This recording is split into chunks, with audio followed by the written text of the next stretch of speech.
One part of this new normal that I could have gotten accustomed to was the no school part.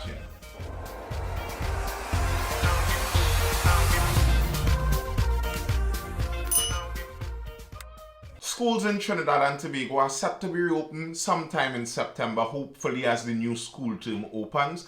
At least in the physical sense, they intend to open schools to the physical teaching, and you could understand why there'd be some urgency with wanting that to happen. The online learning, though it would have been able to fill the gap during the meantime, it was able to do what needed to be done for the while it needed to be done.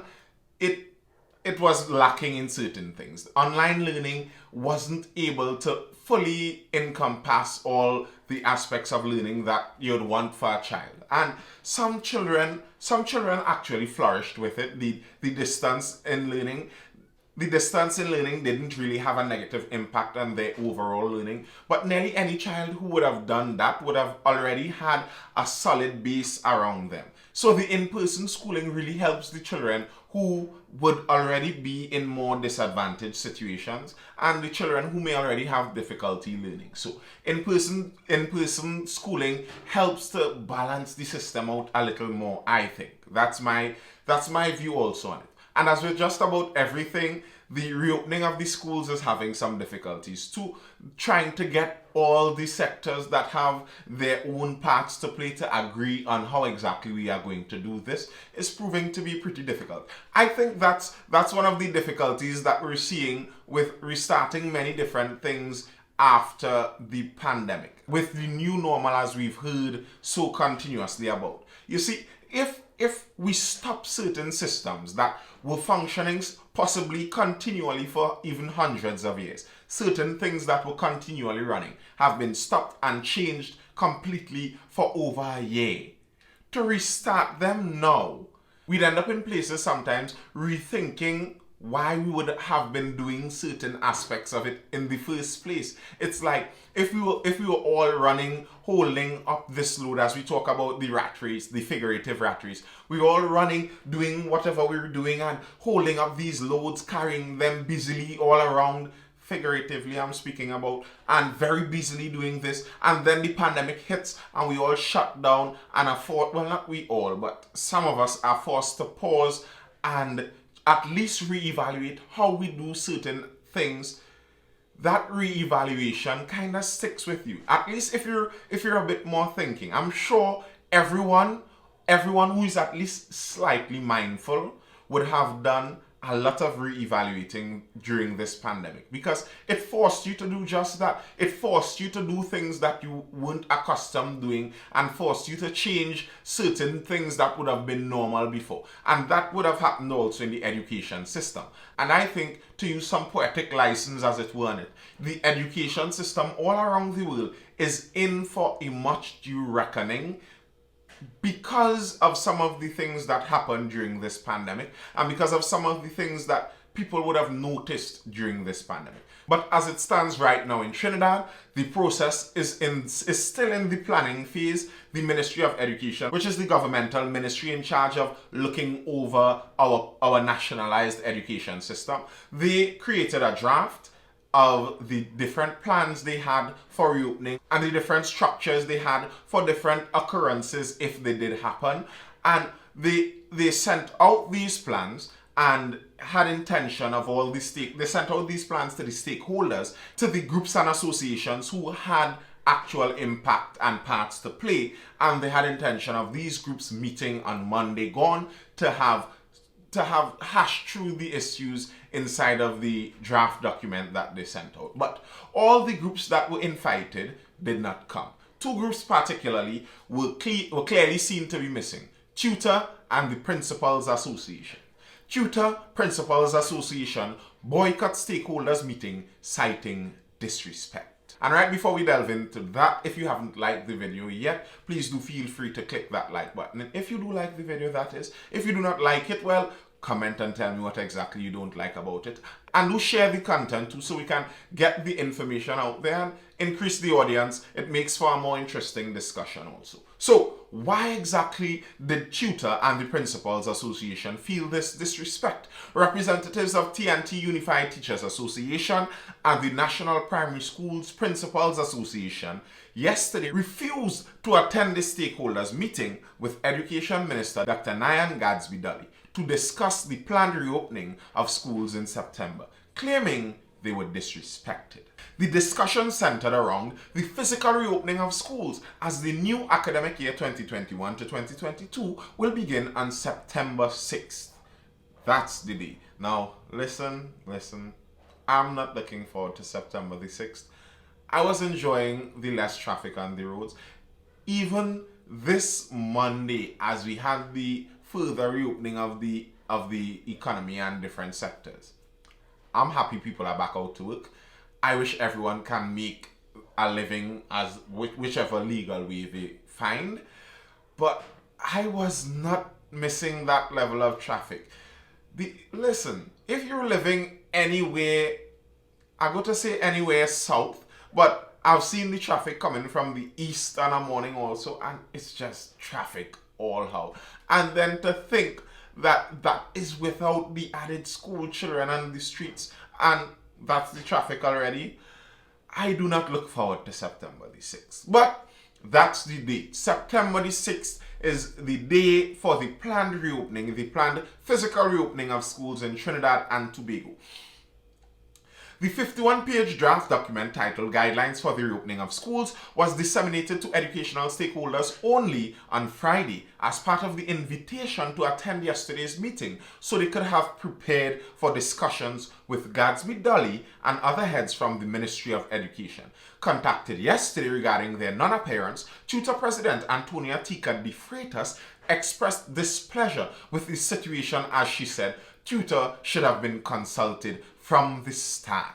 She advised of regulations governing tutor, which clearly spells out the need for detailed discussions with members. When the document was sent out on Friday evening, and tutor is asked to come to a meeting with other stakeholders on Monday evening, which is today. Obviously, there is no time for collaboration, discussion, or consultation with members. That is a bit disrespectful, and it is a point that tutor has made before, she said. Denying tutor was obstructionist, Tekah-De Freitas said the document should have been drafted from the very start with input from tutor, school principals and others, so any copies being released would have contained the clear views of all stakeholders. She pointed to a focus group meeting held on June 14th, during which views were sought from various stakeholders. How can you expect us now to come to a meeting and give feedback on a document we have no information on, she asked. NAPSPA President Carleen Hayes, by the way that NAPSPA is the Principals Association, also accused the ministry of displaying gross disrespect through its actions and said they received the draft document late on Friday. Now, I can understand where they're coming from. If this document is supposed to be as significant as they're proposing that it is, this document is the way forward for the entire schooling sector, the entire education sector in the country. Then to give the stakeholders on a Friday evening and expect them to have read it through completely and have discussed it with each other by Monday evening may be a bit difficult. Now, to me, I would think if I'm a stakeholder in such an industry, and I would hope that all stakeholders in the education sector would have children as their top priority and maybe their second priority also. So if I'm thinking about for the benefit of the children, even if I was given the document late on Friday evening, I would still attempt to read as much as I can and still attend the meeting on Monday and maybe learn of some more things and input on where I read so far. So, okay, I understand that that feels disrespectful and that you may not have had enough time for all the members to meet and have a proper discussion on it. And okay, that there's a point to that, I can concede that, but why not still go to the meeting? That part I just don't understand, and it does seem a bit obstructionist. The logic for the disrespect and for not being able to fully read the document adds up, but the logic for boycotting the meeting on a whole doesn't quite add up to me. And being that the Ministry of Education is the ministry in charge of this sector, what exactly do you plan on doing? Who else would you meet to? Who else would you meet with to discuss these things? That's the organization that you have to meet with and discuss these things with. So, as I said, that one doesn't add up really to me. Here's Tekah-De Freitas, which are the two heads of tutor and the Principals Association, said consultation should have been sought beforehand. The two claimed teachers had faced a myriad of physical, mental, and emotional challenges during the online teaching and learning system implemented during the last term. Tobago's tutor officer Braden Roberts referred to online engagement of students as a quick fix to the solution to keep students engaged and learning. Now, I don't honestly, to be quite frank with you, I don't like to hear the extreme complaints about the difficulties the teachers had with the online learning system. The difficulties really were with the students because they were there to learn. They are the ones who would have difficulties in learning. Your difficulties in your job. Everyone has difficulties in their job. Your job is, well, I don't know if to use the word supposed to, but it's expected that your job would have difficulties. That's the nature of jobs. If a job didn't have some level of difficulty, then maybe you wouldn't need to pay someone to do it. You get the idea? You're being paid to do this because it has some difficulty with it. So the extreme complaints about the difficulties the teachers faced in this new online atmosphere, while they were collecting salaries, while many others weren't, and difficulties abounded through the entire country. So that's not necessarily something special on that side.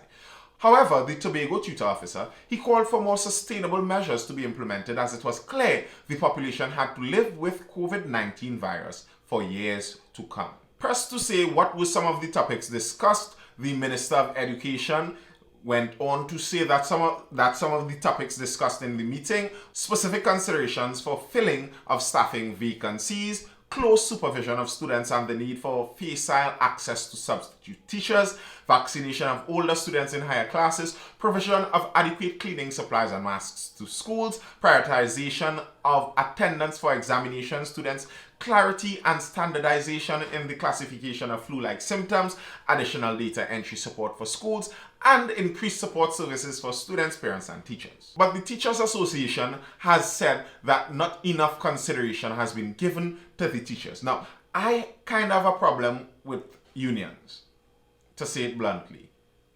I do not doubt that unions have done a lot for the common man, for the working class man, for many years in the past. So I understand the need for unions, but I find many unions and many of these associations have outlived some of their importance, and sometimes it could seem like they're doing things to make sure that they keep their importance alive, if you understand what I mean. They could nearly seem like solutions in pursuit of a problem more than they are a solution for a problem that actually exists.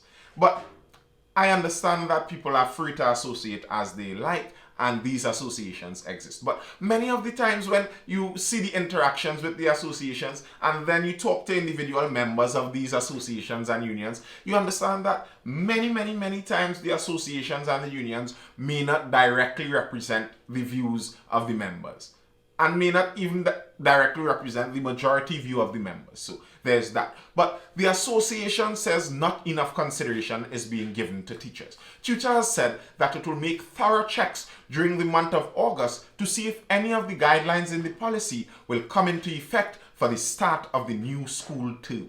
President Antonia De Freitas said teachers and principals have a lot of knowledge of the difficulty of the pandemic in the last year and a half, and insisted that the ministry must not be high-handed in its approach. Revealing some of the challenges that the union faced in the last year, Tutor Tobago officer Braden Roberts explained, tutor would have had to do a lot to support emotional strain majority of teachers would have been experiencing. We have offered mental health workshop, daily guidelines to help teachers work with the various challenges they faced on a daily basis. teachers would have extended their working hours and their screen time exposure towards unrecommended hours. Teachers' sleep time were also significantly affected, resulting in the increasing stresses they would have been experiencing, Roberts said. Now, again, I understand this is the Teachers Association, so they focus on the teachers' problems, but when you're talking about the education sector, and it seems like the focus is more on the problems that the teachers face, while the education sector is supposed to be aimed at the children, well, it seems, I could feel like I have a problem with that. I don't know if you'd have a problem with that too, but I kind of do. And this isn't only a unique problem to Trinidad. When you look at news over in the United States, you're seeing that many of the teachers' unions there are running afoul of many of the parents over there too, because the teachers' unions have in their mind the teachers' safety and the teachers' good at the top priority level, while the parents have their children, the students, and their good at the primary top priority level. And the truth of the matter is, both of them cannot exist at the same time at the top of the priority level. We need to have an understanding in the school system who here is the main focus. Is it the teachers or is it the students? Because if it's the teachers, well, there's one way you can operate. But if it's the students, then there's another way. And the teachers need to understand that also. I think teachers need to be very careful that they don't get to a point where they overvalue the profession of teaching. Teaching would always be extremely important. The act of teaching, the skill, the necessity of teaching would always be there. But the profession of teaching, as in the way it is done right now, where we send thousands of children to one large building where they all learn under the watchful eyes of these important teachers who have such a large impact on where and what these students and children do with the rest of their lives, well, I think that the reckoning that could be happening and could be facing some teaching and some schooling during this pandemic is that some parents, I think, may now be looking at schooling in a different light. And the online schooling would have allowed some parents to have a taste of some alternative methods of their children learning.